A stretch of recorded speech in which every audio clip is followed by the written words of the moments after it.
Hari ni aku nak share korang solution kepada masalah jambang boneless. Korang pernah tak bela jambang panjang-panjang, tiba-tiba bila depan jam nampak boneless, nampak korang boleh nampak tembus kat belakang. Macam jambang aku sendiri lah.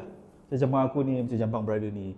Aku tengok video dia baru aku tahu ada terms boneless tu.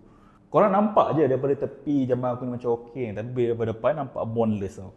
So, hari ni aku nak share dekat korang trik macam mana untuk hilangkan nampak boneless tu. First kali, make sure korang ada beard brush. Okay, cara gunakan beard brush ni untuk hilangkan boneless beard kau adalah ambil brush dan sapu bros jambang kau ke arah depan. Ke arah depan. Okay, so aku tunjukkan dekat korang ni, ambil ke arah depan. Tolak ke arah depan. Semua ke arah depan. Sama juga yang belah sini. Tolakkan ke arah depan.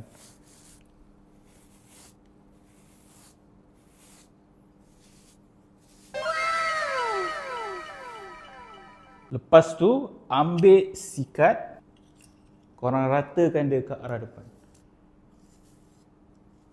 Kenapa kena pakai brush? Sebab brush ni dia boleh tarik jambang korang tanpa ada sekat-sekat. So ini hasil dia selepas aku brush and sikat jambang aku. Ada nampak boneless lagi tak kat mata korang?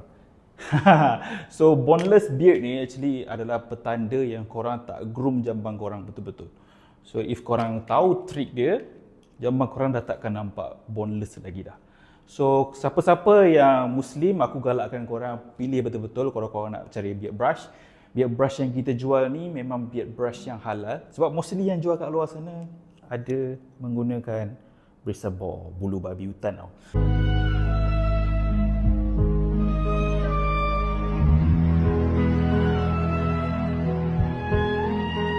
So hati-hati kalau korang nak cari. Untuk Muslim recommended pakai inilah Sisal beard brush daripada Jambang Solution.